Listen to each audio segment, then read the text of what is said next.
नमस्ते बच्चों, तो आज हम सीखने वाले हैं measurement and observation of cell. Cell को कैसे ऑब्जर्व किया जाता है। देखिए, सेल जो होता है ना वो बहुत छोटा होता है।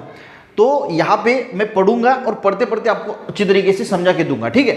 तो देखिए, ये यहाँ पे एक आपको माइक्रोस्कोप दिया है। तो सबसे पहले जो साइंटिस्ट थे एंटोन वैन लेवेनहॉक, इन्होंने एक माइक्रोस्कोप जो है वो अलग अलग लेंसेज यूज करके माइक्रोस्कोप की जो है वो खोज की। अब देखिए, माइक्रोस्कोप बहुत सारे प्रकार के होते हैं, simple microscope, compound microscope, electron microscope, ठीक है। अलग अलग प्रकार के माइक्रोस्कोप होते हैं, पर जनरली हम लैब में जो यूज करते हैं वो कंपाउंड माइक्रोस्कोप होता है। अब यहाँ पे आपको डायग्राम भी निकाली है और इसके नाम्स भी दिए हैं। अब इसमें लेंसेज का यूज किया जाता है। हमें पता है जो हमारे चश्मे होते हैं, तो चश्मे में जो स्पेक्स होते हैं तो उसमें अलग अलग प्रकार के लेंसेज होते हैं। तो हमें जो छोटी ऑब्जेक्ट है वो बड़ी दिख जाती है अलग अलग प्रकार की लेंसेज यूज करके।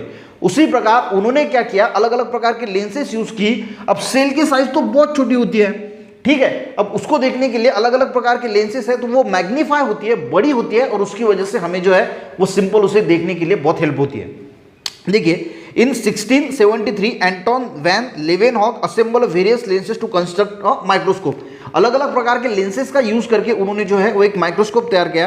And he was the first to observe the live bacterial and protozoan cell under the microscope. और बैक्टीरिया के और प्रोटोजोल के जो सेल होते हैं उन्होंने उस माइक्रोस्कोप के अंदर देखे। अब देखिए, ये जो माइक्रोस्कोप है इसका सबसे ऊपरी जो पार्ट है वहां पे आपको दिखेगा eyepiece, ocular.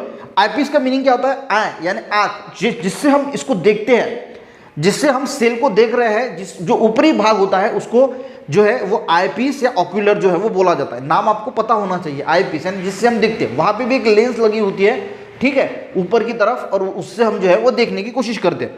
Cell is extremely minute in size. अब देखिए, बैक्टीरिया है और बैक्टीरिया के अंदर का सेल है, ठीक है, ये हम जो है वो देखने की कोशिश कर रहे हैं। अब बैक्टीरिया ही कितना छोटा होता है, ठीक है, 2 माइक्रोमीटर जो है इसकी से भी कम हो सकता है। ऑन एन एवरेज 2 माइक्रोमीटर जो है इसकी साइज होती है। तो ये बहुत छोटा होता है। उसके अंदर के सेल देखने के लिए हमें जो है वो माइक्रोस्कोप का यूज करना पड़ता है, क्योंकि वो हम नेकेड आई से बैक्टीरिया को देख नहीं सकते, तो सेल को क्या देखेंगे। तो इसको देखने के लिए हमें जो है वो इसकी जरूरत होती है माइक्रोस्कोप की। और हम cell are extremely minute size, बहुत आपको यहाँ पे नीचे मेजरमेंट भी दिया है वो भी देखेंगे। Cell are extremely minute size, we cannot see cell with naked eye. हम हमारी आंखों से जो है वो सेल को देख नहीं पाते। Micrometre and nanometre units are use for measuring the size.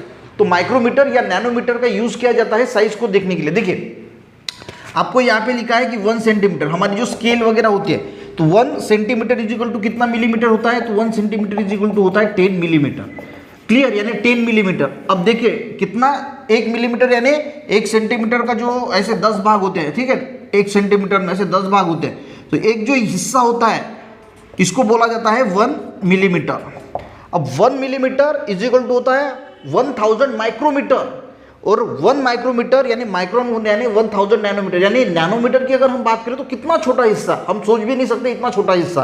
तो इसमें जो है वो नैनोमीटर में या फिर माइक्रोमीटर में ये यूनिट्स आपको याद रखना है कि 1 centimetre is equal to 10 millimetre, 1 millimetre is equal to 1000 micrometre, और 1 micrometre is equal to 1000 nanometre. ये यूनिट याद कर लेना, ठीक है। Use for measuring their size. The compound microscope use for observing cell. तो हम कंपाउंड माइक्रोस्कोप का यूज करते हैं। बहुत सारे माइक्रोस्कोप मैंने जैसे बताया, इलेक्ट्रॉन है, सिंपल माइक्रोस्कोप है। And object on the glass slide magnified many times by the lenses with the microscope. यानी जो ऑब्जेक्ट होता है तो वो ऑब्जेक्ट मैग्नीफाई होता है। मैग्नीफाई का मीनिंग क्या होता है? बड़ा होता है, और बड़ा होने की वजह से हमें छोटा भी है तो वो बहुत बड़ा होगा उसकी साइज, और हमें इसके लिए देखने के लिए मदद होती है। ऊपर की तरफ क्या है? आईपीस से ऑक्यूलर है, जिसकी वजह से हम देखते हैं। यहाँ पे ट्यूब्स होता है, ट्यूब की वजह से जो रेडिएशन वगैरह है वो मैग्नीफाई होकर हमें दिखते हैं ट्यूब के अंदर। ऑब्जेक्टिव लेंसेज, ऑब्जेक्टिव यानी ऑब्जेक्ट को देखने के लिए जो लेंसेज होते हैं वो हम घुमा सकते हैं। वहाँ पे अलग अलग इसकी जो है वो मैग्नीफाई ऐसे घुमाएंगे तो और क्लियर होगा। ऐसे ऐसे अलग अलग वो दिख रहे हैं ना, 1 2 3 4, तो आप उसको अलग अलग प्रकार से रोटेट कर सकते हैं। स्टेज यानी जहाँ पे हम ऑब्जेक्ट को, स्लाइड को रखते हैं। एक ग्लास स्लाइड होती है जहाँ पे हम जो है वो जिसका सेक्शन लेना है वो रखते हैं, और आप अपने टीचर को बोलना कि सर हमें जो है वो माइक्रोस्कोप दिखाइए और एक आधा कोई जो ओनियन वगैरह है उसका सेक्शन लेके उसको देखने की कोशिश करना, ताकि आपको और अच्छी तरीके से समझ में भी आएगा और देखने भी मजा आएगा। तो यहाँ पे कवर स्लिप उसके पानी डाला जाता है या दूसरा कोई सोल्यूशन आयोडीन वगैरह डाला जाता है और उसके ऊपर एक कवर स्लिप लगाई जाती है और वो हम उसमें देखते हैं। तो जहाँ पे वो रखते हैं उसको स्टेज बोला जाता है। नीचे इल्यूमिनेटर होता है, इल्यूमिनेटर यानी उसमें लाइट का सोर्स गिरता है, यानी सनलाइट वगैरह है और वो ऊपर की तरफ जाता है, वो इल्यूमिनेटर का काम होता है। और उसकी नीचे एक होल होता है उस स्टेज को, उससे वो लाइट जाता है और उससे हमें देखने के लिए आसानी होती है। ये बेस है।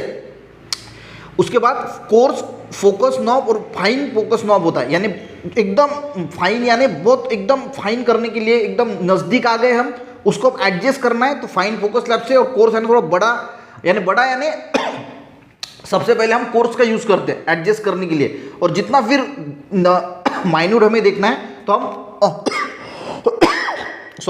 फाइन फोकस नॉब का जो है वो इस्तेमाल करते हैं। समझ में आ गया? अब यहाँ पे आपको एक लेट ट्राई दिस दिखे। Take a piece of segment of onion and carefully separate the thin skin from its concave surface with the help of forcep. तो आपको उसको हटा देना है and place the membrane on glass light and उसको cut करके आपको क्या करना है, place the membrane on glass light and put drop of water in it. Glass light पे उसका एक उसको जो है वो स्लाइड लेना है और उसके छोटा सा टुकड़ा लेके उस पर पानी डालना है। Take care that the membrane does not get the folded while placing the slide.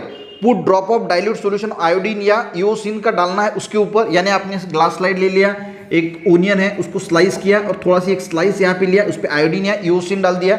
And under the microscope, ये जो घुमाने वाला होता है ना ऑब्जेक्टिव लेंसेज, वहाँ पे 10x objective of the compound microscope आपको 10x वाला यूज करना है। And don't forget the put cover slip over the onion skin. इसके ऊपर कवर स्लिप आती है, एक राउंड कलर की कवर स्लिप आती है, वो रख लेना। Don't forget the cover slip over the onion skin on slide before placing it under the microscope.